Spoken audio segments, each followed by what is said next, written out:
Hello and welcome to the True North Show. I'm your host, Megan North, and I'd like to start by thanking the sponsors of the show, Quantum Awakening, Beth Lewis, Anne C. Clark, and my guest who paid to be featured. Today, I am joined by Kelly Allison, the founder of Kelly Allison Alchemy, and a woman whose work is as beautiful as it is profound.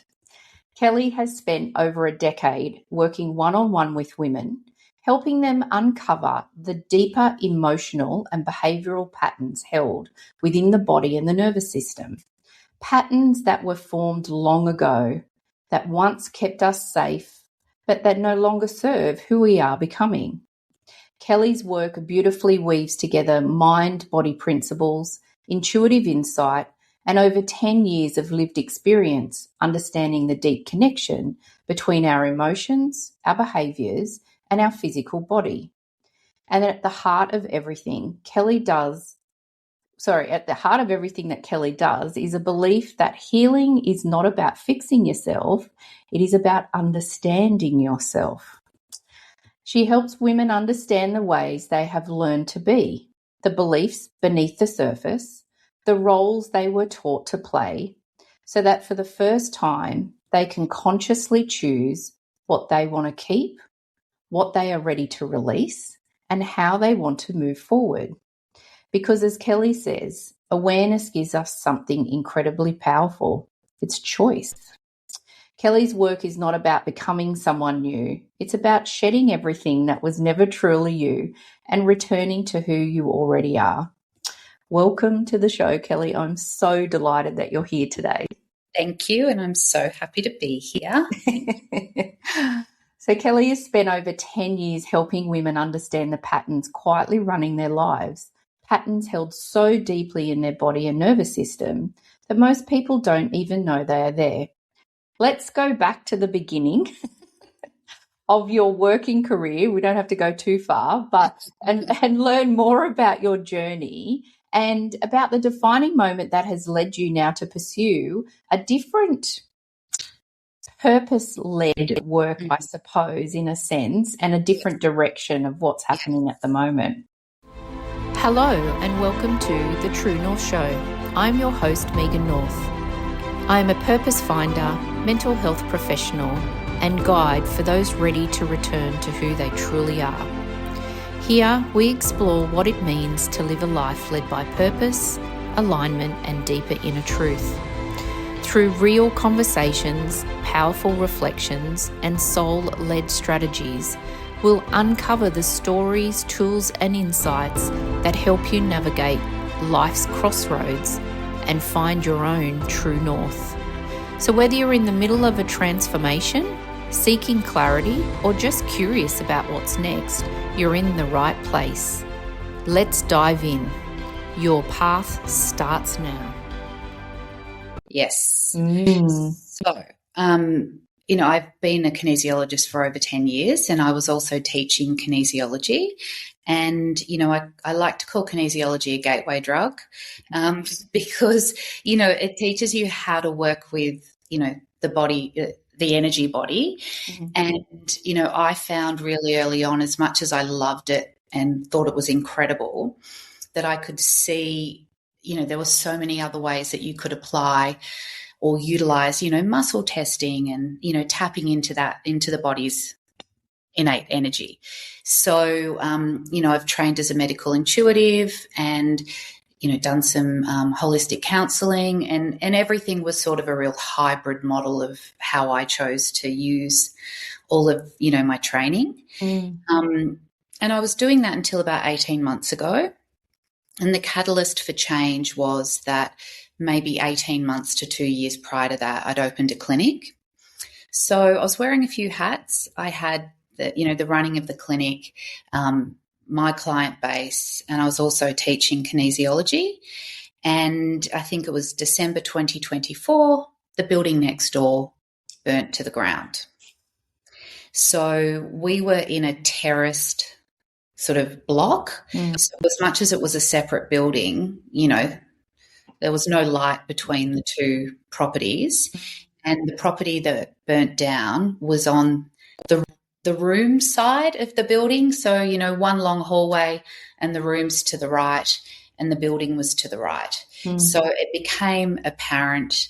And look, I knew I was overseas when it happened. I knew when I got the call it was done.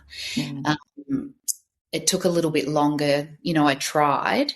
But, just the Make Good Works, the Make Safe Works next door shut us down for 2 weeks with a day's notice. Can't do the work I was doing and all the other, healing practitioners, with someone literally banging on the side wall. So that ended in May 2025, and then I pretty much spent the next 6 months, as I like to say, dying 1,000 deaths. How dramatic. The kinesiology piece of the work that you do, how did that come about? Was it something, did you go and do a session with someone and then you loved it, or how did kinesiology come into your life? So kinesiology came into my life because I have an autoimmune disease. So I've had psoriasis most of my adult life. So I was always sort of trying to find a cure for that. And that led me to a kinesiology session when I was 25. And I was hooked from the first session. And I had kinesiology monthly till I was about 40. Maybe a little bit less. After I had my first child, it was a bit hard to get there as much as I had. I'd always wanted to study it and be a kinesiologist. I spoke about it so much, but I was scared. I was scared to give up my career and everything that, we were supposed to value. It's just hard. And almost, having kids, you lose a bit of independence, but then not working, like I know what my drivers were. I really hated not having that self-sufficiency within me.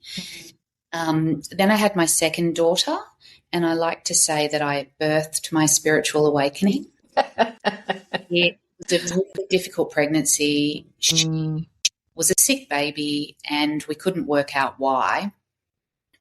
And, there were a few little minor issues. She's completely fine now. They were all just sort of minor things, but the result was she fed every 2 hours around the clock for 6 weeks. And, I was at my breaking point, and then she got whooping cough. Oh, gosh. And I think because I was so frazzled and broken and sleep deprived, I just wasn't being taken seriously by the doctors.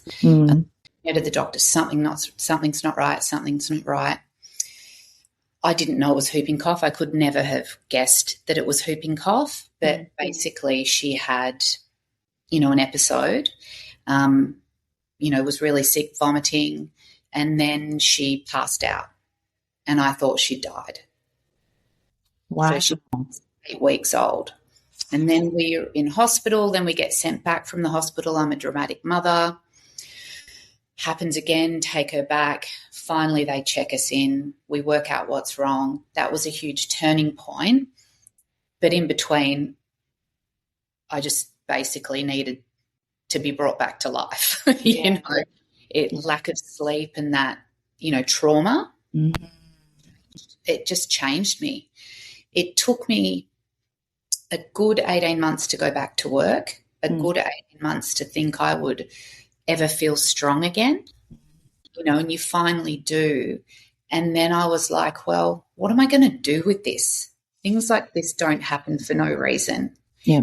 And that gave me the courage to push through the fear and to start studying. And from the first class, I was like dancing, giddy. This is it. And that's where it first started. Yeah, that was 2013, 2014. Wow. And I love that you touched on that about the fear piece, because it's something that I think a lot of people think, I would really love to do this, or this really lights me up. And from a purpose-driven point of view, it's scary. If you've got a good job and you've got lots of responsibilities, financial, family responsibilities, it can be really scary to then think, okay, well, what do I do with this?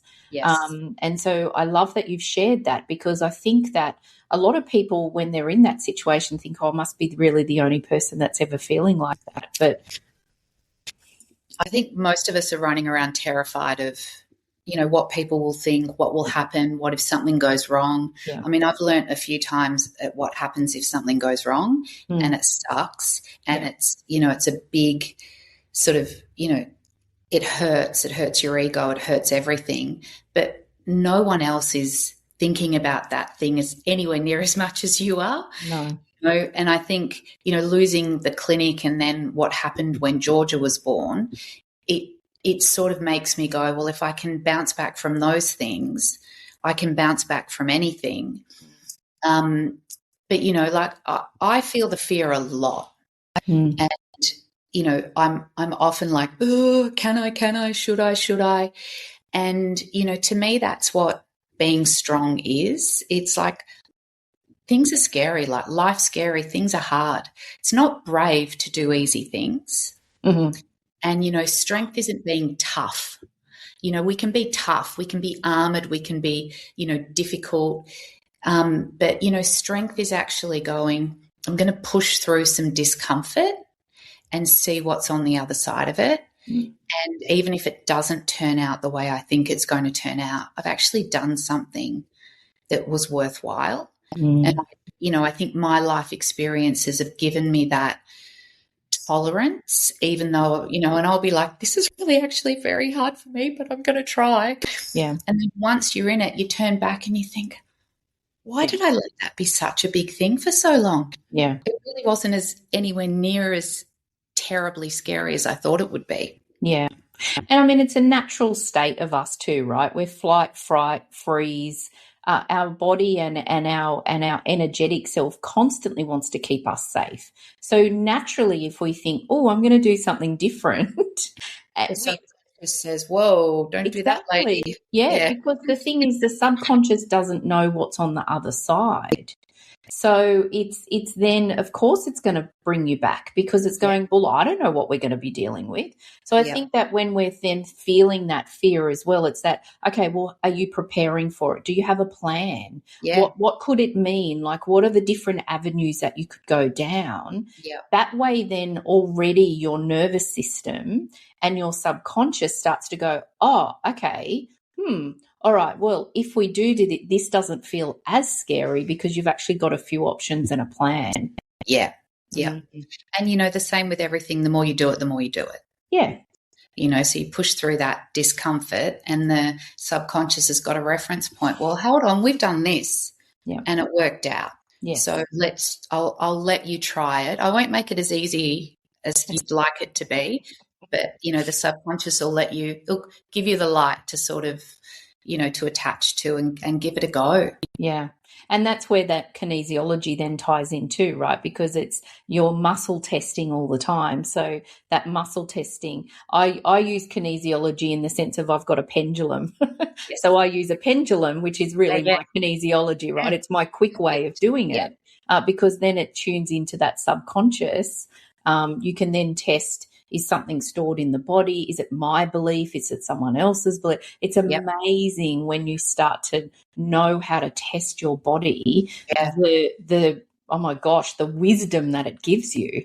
Yeah, and it can just give you a word. Yeah. It can give you a word to put that to connect to that feeling. Yeah. And I remember when I first started having kinesiology, I was like, oh my God, I finally make sense to myself. Like someone's putting into words all the things I've been feeling. And, my mum said this a couple of weeks ago. She's like, Kelly, lovingly, we don't know where you came from. I've recognized in you from a really young age that there's a depth and the way you see the world that I just can't meet you at, so that was a beautiful way of saying it. But the result of that was often being made to feel like my feelings were inconvenient. Yeah. And I was the problem. Yeah. And, so I shoved them all down, and then we say, hello, psoriasis. So that's not blaming anyone. It's just, it's a dynamic that, so I learned just to think of my feelings as an inconvenience. And now I learn to think of them as the best thing about me. And my understanding of myself, my understanding of other people. And it might not always be something people understand, but it is not something I'm willing to negotiate on anyone with. Not anymore. Yeah, those boundaries. Yeah. Yeah. And I remember when you'd just gotten back from overseas and the clinic had burned down, we were having a conversation. I remember sitting we were on Zoom and I was like, oh my gosh, and we talked about it in the sense of everything was burning down, something is going to rebirth.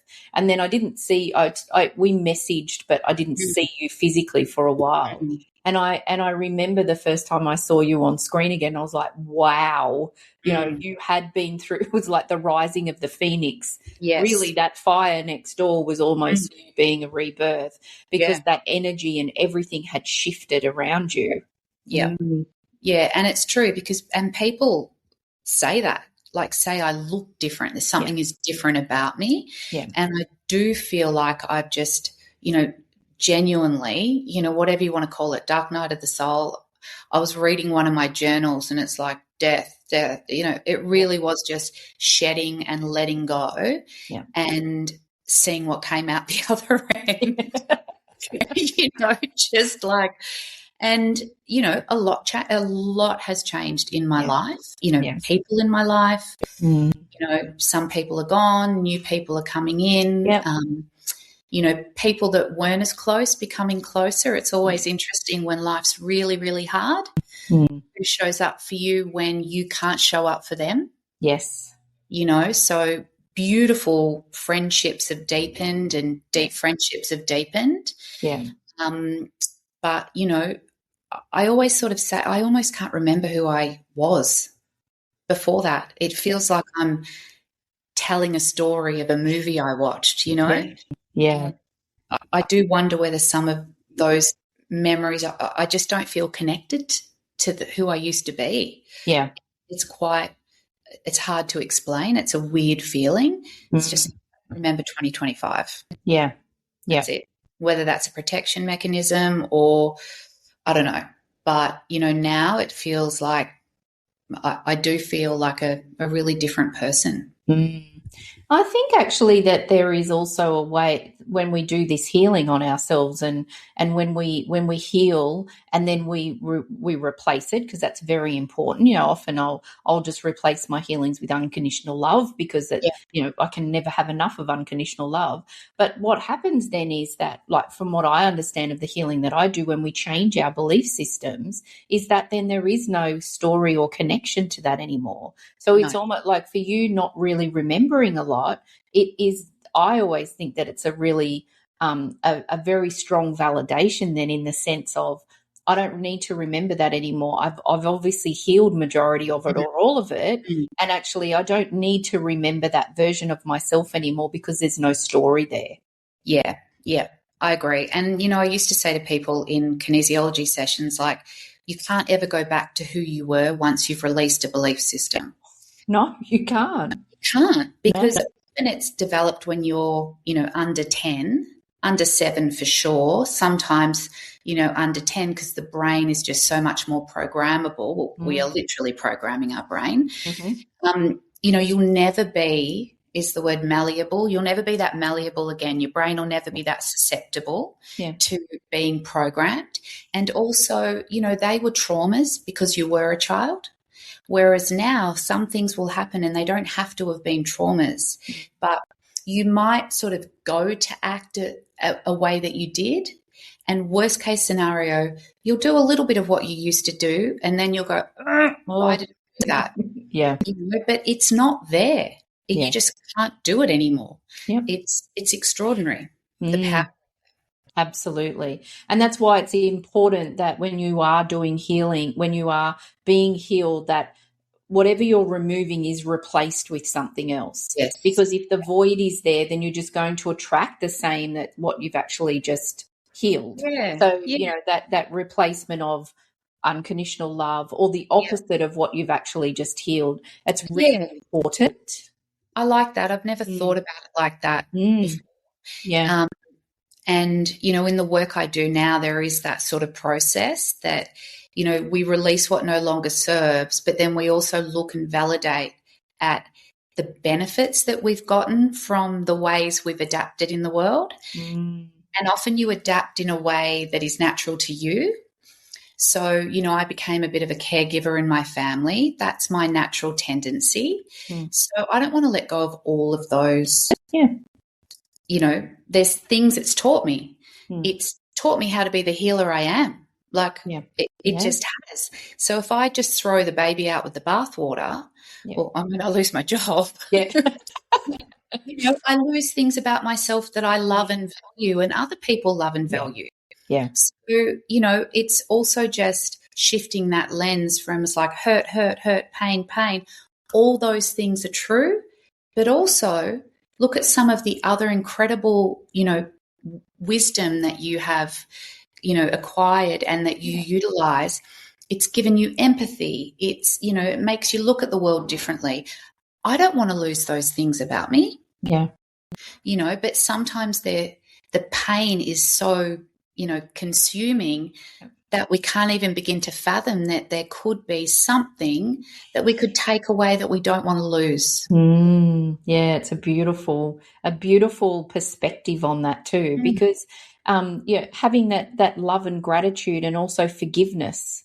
I think forgiveness plays a big part in that too. When we have belief systems or things that happen to us as a child, often, with me, I didn't have any trauma or anything like that in my childhood, but my parents raised me in different sort of particular things that I don't necessarily believe in.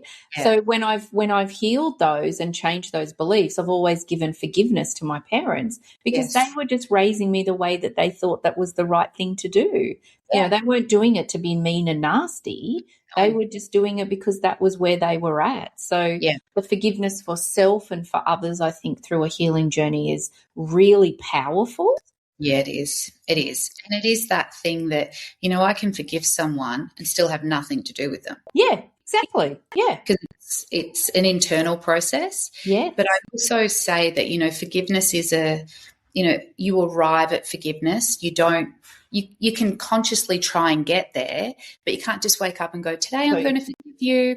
It is sort of a destination. It's almost a secondary outcome because it is, for me, it comes back to that awareness. Yeah. So your awareness is your parents were raising you lovingly based on what they believed to be, the right value systems and, teaching you what they believed to be true. Yeah.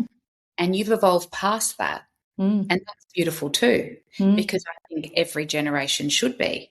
I want my children to be better than me. And I expect them to challenge me on some of the things, I've taught them or shown them or the ways in which I've raised them because they are going to have a different level of consciousness. Yeah. And, but forgiveness comes once you understand, why what happened and, you're giving it to yourself, not to the other person. You can, but you don't have to. Yeah. Yeah. Yeah. Forgiveness of self is, it's so empowering. Yeah. Beautiful. And so mental health and well-being is a big thing and big part of this conversation that we have on the show.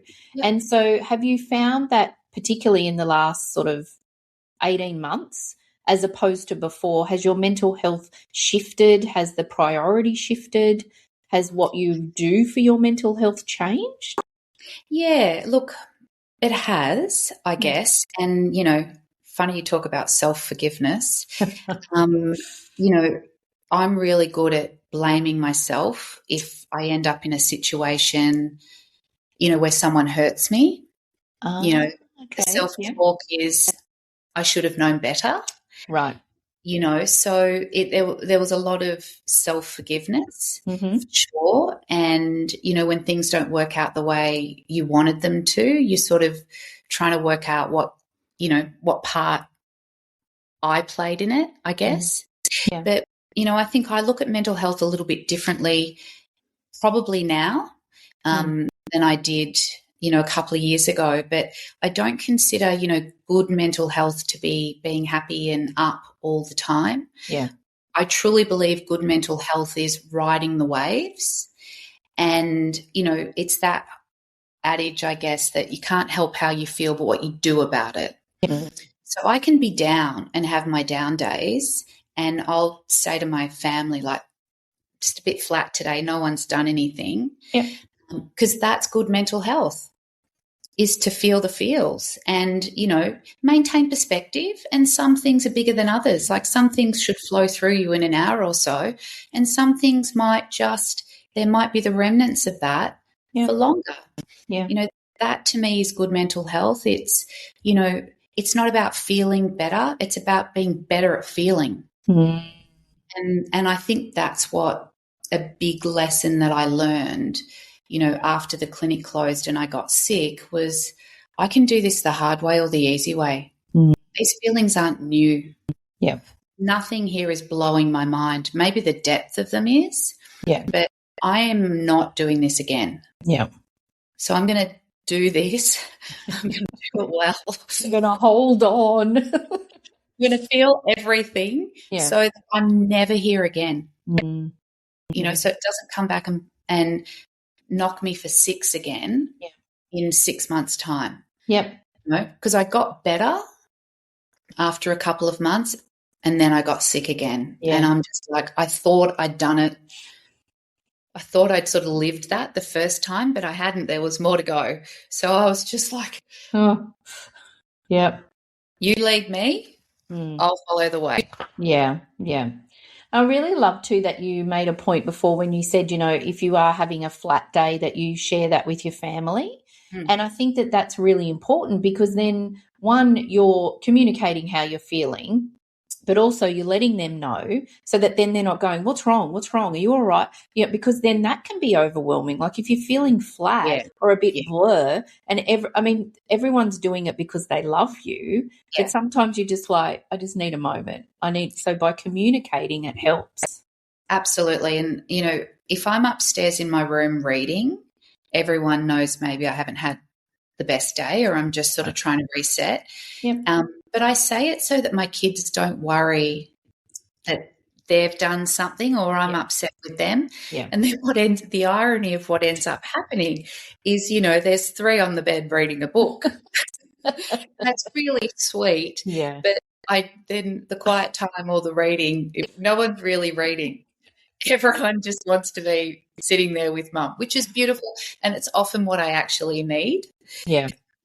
But, I don't ever want them to worry that they've contributed towards something I'm feeling that has nothing to do with them. Yeah, yeah, yeah. I love that. I love it. So let's pivot a little bit into the work that you do with women. So there comes a point, as you describe it, where a woman begins to question the roles that they've always been playing. So, they've always adapted the expectations that they have culturally. Even now, I can't believe in 2026 that, I don't think the needle has moved a lot in the sense of where, women being equal and all of those sort of things. Like, I'm not even going to go into that.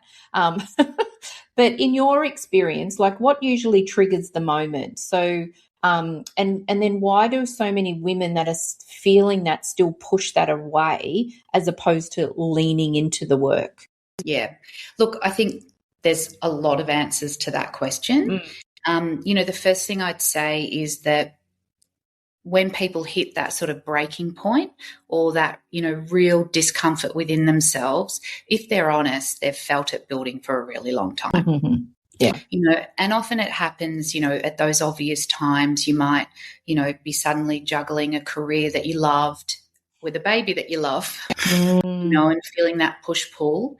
Yeah. Then we've got the usual divorce, breakups, death, really challenging life experiences. And they're the things that really force you to reevaluate who you are. And sometimes you have nothing to give And then you start realizing, you start seeing the world different. You start seeing the people in your world different. Like I said earlier, you see who just sends a message going, or a funny meme. Like I had a friend who just sent me, a little Instagram meme. And, some days that's all I needed, just to feel like someone's like, hey, here's a little bit of a bright spot in your day. Yeah. So I think those things are really definitely where people sort of crack. Sometimes it's at the other end when kids start to leave home and you're left with yourself a little bit more. Mm-hmm. But, for me at my age, I think the really obvious thing is midlife. Mm. And I really think we're starting to really understand now that it's a rite of passage. It's a reckoning. It's not just a physiological change in your body. Mm. So, okay, what now? Mm. What about me? Mm. My kids are still in high school, but really at my age, I should have adult children. Mm. So the body's supporting me to go, okay, now, Kelly, what do you want to do? Yeah. So you have to manage it within your age and stage of life. Yeah. So I think that's when it often kicks in. Mm. Why we ignore the niggle, I'll try very hard not to rant. Fundamentally, I think we still expect unrealistic things of women.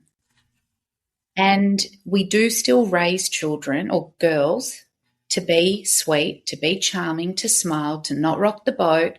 Certainly don't be angry. It's just really hard to break through those really ingrained, I've done it. I'm sure I've done that with my children. Smile and say hello, but, and we do, I empower them in other ways, but we all do it.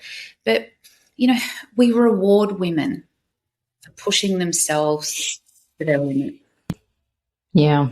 And, we reward women that are CEOs and have a couple of kids and look good, what they must be going through behind the scenes. I mean, I know what I've put myself through. Yeah. Visible mental load, that pressure to show up. We don't judge men for how their children act. We don't say, I can't believe so-and-so's got that in their lunchbox. Mm. Judge a man on the state of a house. Mm. I used to say to my husband years ago, we'd have people over for a barbecue and be that last minute rush to sort of tidy a few things. He'd be like, no one cares. Yeah. Like, no, they might, you would hope your friends don't care. It's a respect thing as well. But they're not going to walk in the door and say, oh, Stuart's let the place go. Yeah. So that we have this judgment and expectation on women that we just do not put on men. Yeah. And, we're a long way from that leveling out. Mm. The other thing I would say that's a huge, more sort of practical factor, sometimes it is just easier to do it. And we all fall into that trap of I'm just going to do it because I'm in a rush and I don't want to argue with a teenager or a manager. I just want to get it done. And then you wait 15 years later and you see that one little thing that you just wanted to do that one time. Yeah. So changing dynamics, it's really hard. Yeah. Really hard to shift a dynamic that's been in place for a really long time and get people to, do different things and, understand why. Yeah. It's a huge amount of factors, really. Yeah, yeah. And I also think too I was talking to someone about this yesterday in the sense of when we're going to start this journey, it can be very heavy and it can be difficult at the beginning, often because you're dealing with then things that start to come up when you really decide to go on that journey. Yep. The things that come up are often they're heavy, they're dark, the work is harder. But I find that now, having been, 20, 25 years on my journey, that when things come up for me, they're not as big, they're not as dramatic, and they're actually quite quick to shift through because I've done all of the bigger work. Foundational. So I understand with people who are hesitant, and that fear comes in too. Yeah. Who am I? If I heal all of these things, who am I? well, you're probably the happiest you'll ever be. Yeah. And, you're probably easier to get along with. And, it's not an either or. Like, I've been healing myself, I think since I drew breath, certainly consciously since I was 25. Yeah. And more and more and more, because I think as a healer, the hits come bigger and stronger, and you're often dealing with stuff really intensely so that you can support other people through it. Yeah. But, I still have a loving marriage, and I still have, it's not either or. It's I can address dynamics in my family, whether it's the family I came from or the family I created, still be part of it. Yeah. It's evolution, I guess. And, when you're with, someone like us that works on themselves a lot, what it requires is for the other person to be open-minded enough to come along for the ride. Yeah. My husband doesn't have to be spiritual, he has to be open-minded, because this is who I am. Yeah. It's not just what I do. Mm-hmm. The scary part of it, I guess, is, why I now work the way that I do is it's a sort of end-to-end process, and you can deal with one thing at a time. Mm-hmm. And you set the pace, I guess, because I can't make anyone release anything they don't want to release. I can give them the awareness, and they can go, that's enough for me. I'll release this. Yeah. And then there's other people saying, what about this? What about this? What about this? I want to go deeper. I want to do more. So you can do it 20 times in a day around different belief systems or different sort of, aspects of your life. Yeah. You address one area at a time. Mm-hmm. I think, as much as the subconscious can block us at times, it also, what it does beautifully is will give you what you can cope with. So you might have a crazy dynamic at work, and then that becomes the focus of the work you do. But then you realize that dynamic is at work because you were raised in that dynamic. So you build up a tolerance and an understanding of yourself, the dynamic, your capabilities to cope around your work colleagues.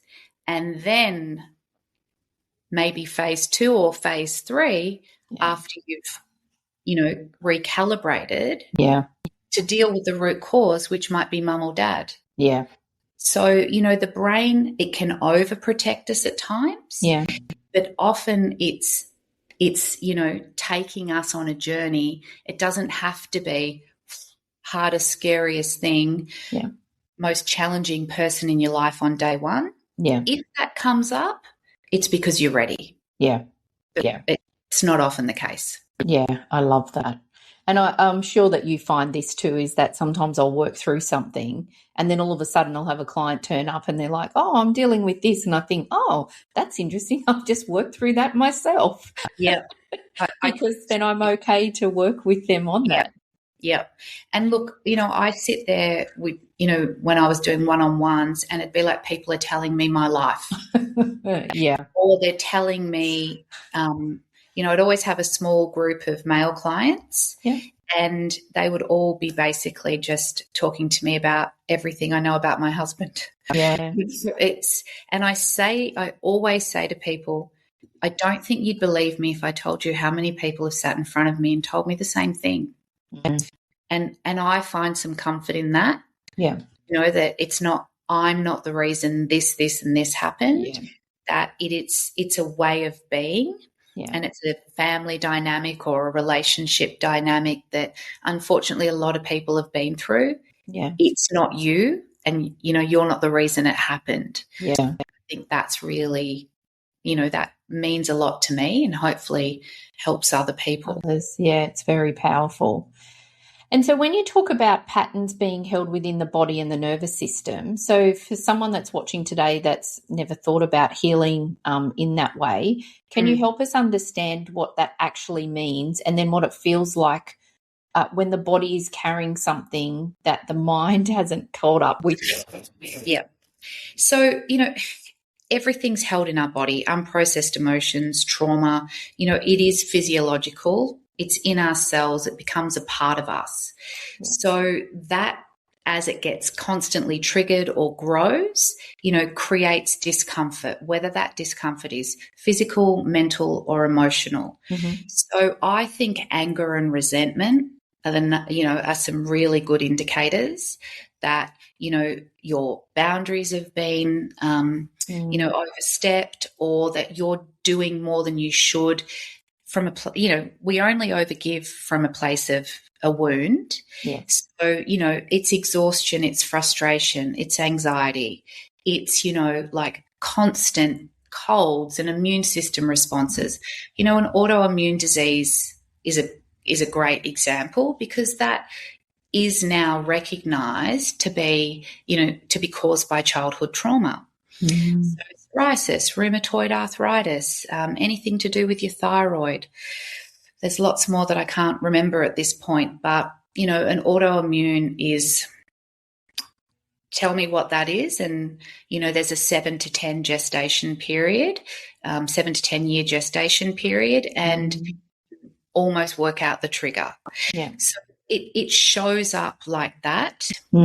And I think, as I said earlier, that you might not feel it initially, but the second someone tells you what it is, I say it's black and white to colour TV. You can't unsee it. Yeah. How did I never know that? Yeah. It's because, your subconscious is the lens through which you see the world. We remove a belief system, you go out into the world and you suddenly see all the ways that one belief was ruling your life. And we have so many of them. It's incredible, isn't it? Yeah. Yeah. Really powerful. Yeah. Very powerful. Yeah. And so so I know that's the new work that you're doing, the unbecoming. So I love this. I love that the unbecoming is describing the work that I think is really beautiful, actually. Can you take us through, take us into what that process actually looks like, and why letting go of who you thought you were can feel frightening. And I think we've already touched on that. But then when we know that it's exactly what we need. So what's the unbecoming? Is that what you feel like you have been through? Where did it come from? Yeah, it just, it came from basically a download when I was driving my car. And I physically feel this sort of tingling in my head. And it was just like, I'm so tired of picking myself apart and trying to be someone different. And that's what last year I just couldn't. I couldn't push through. I couldn't show up when I didn't want to. I was parking my car down the side of my house so people didn't think I was home. Like, I just, as much as, people don't knock on your front door every single day in modern times, I was literally hiding away from the world. I had nothing. Yeah. And then you sort of with yourself, you're not well, I was taking the girls to school, coming home, going back to bed. It's like the thoughts, everything that keeping busy stops you from feeling or truly acknowledging. And the message for me was just enough. And it was profound and really hard to describe the depth of how much I'd run from myself. It still makes me quite emotional. And to understand that I didn't even understand that. Yeah. So unbecoming really came from what I went through, which was, I cannot be anything other than myself. I'm exhausted. I'm exhausted showing up differently for different people, preempting everyone else's needs, and I can't blame people for letting me do that. Yeah. I did that. So, the cold, hard facts are I just had to come back to who I really was. And also, quite humorously, I guess, is that I wasn't fooling anyone, that I'm sensitive and emotional and, not anywhere near as tough as I'd like them all to think. And now I wouldn't even say I don't care. I just don't choose to be anything other than myself. So I had to look at all of those ways in which I wasn't being authentic and the ways in which I was denying my true self. Yeah. And, that was the difficult part. Mm. But then the other part was sort of going, really, I was still being that person. Now I'm just owning it. Right. So what I went through, gave me that, the download, like unbecoming, the return method. And I'm like, return.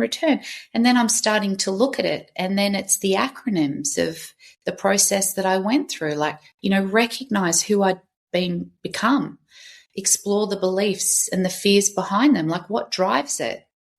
Then tuning into your body, like how's my body responding? What is it telling me? That gives you more and more information from that medical intuitive perspective, which, we were talking earlier about my lower back. So that's been an issue over the last 2 years because, support, self-support, sacrum, your self-worth, seat of the soul, like all that's really shifting in me. Yeah. My body's telling me there's still a bit more work to do.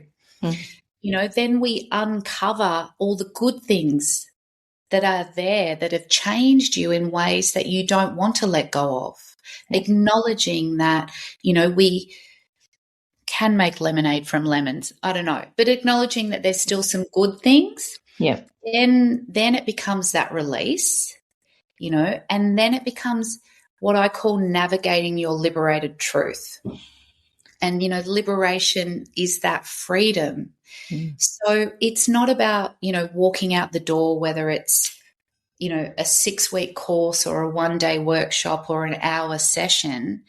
It's not going out in the world and going, I am healed. I am forever changed. Yeah. It is that awareness thing that I always harp on about. Life will challenge you. It still challenges me. But now you're getting to choose how you show up. You choose who you show up for. You choose where your energy goes. You choose, who you speak your truth to. You choose who you walk away from. But you're doing it in such an empowered way because you understand why you didn't used to do that. And, that to me just is, it is everything I do and have done. And, 2025 was me doing that in the deepest possible way, I believe. So now I can help other people do that. Yeah. That's beautiful. Really beautiful. It's real. I love that the choice, like we talked about that when I mentioned that in your bio, that that choice piece. But it is then just, I love that you said as well, choosing to just be empowered, choosing to step into that power. It's like just telling the world, I'm just going to do me. This is me. Yeah. If you like me, great, and if you don't, then I'm okay. Yeah. And I think, a really important point on that is that how that looks for you will be completely different for me. Yeah. So, I am an extrovert, love a chat, love being around people. I'll say, hey, that's not happening. That's not right. I'll challenge people. I'll have the conversation. You could be an introvert. I am not going to make you loud like me. Yeah. I'm going to get you to sit in your power and your truth in a way that is true to you. Yes. And that could be quieter. That could be so much more gentle. Yeah. I also like to, to try and lighten hard, situations.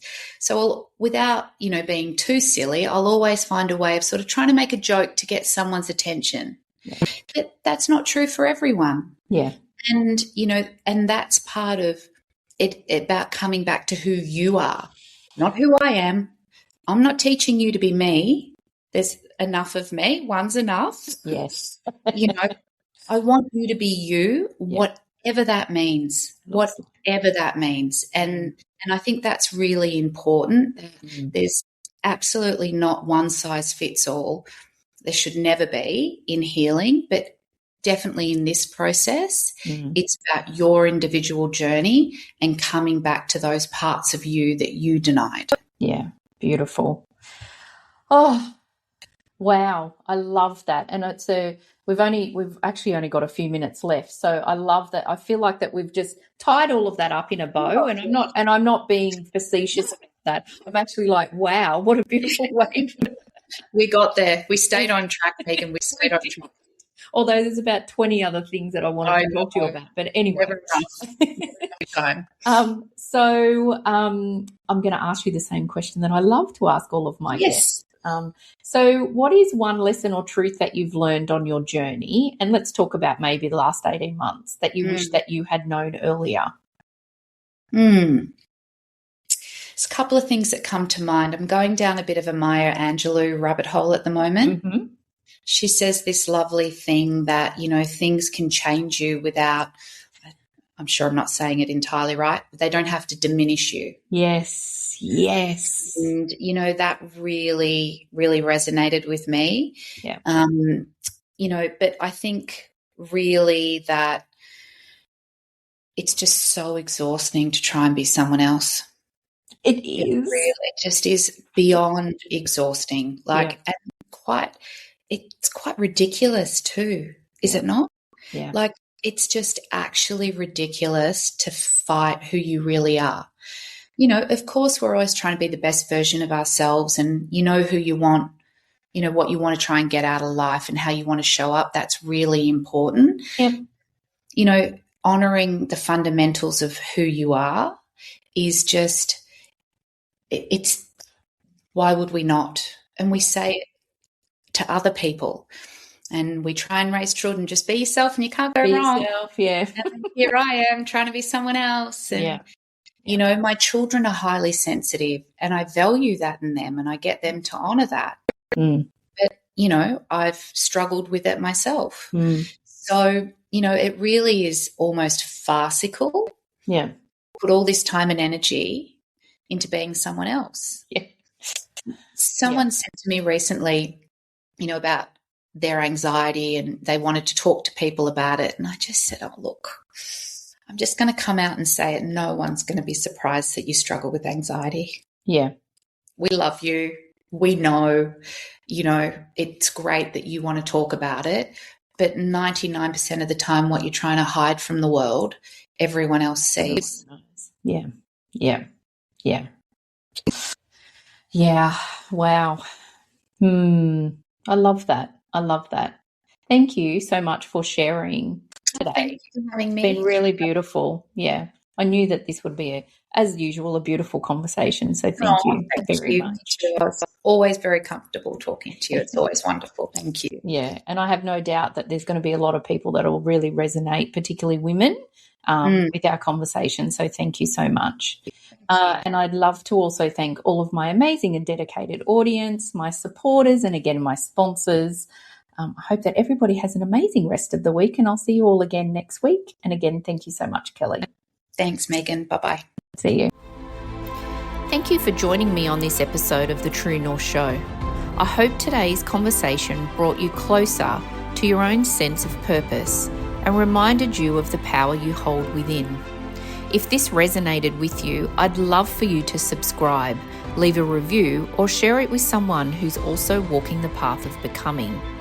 To continue the journey, head over to megannorth.com.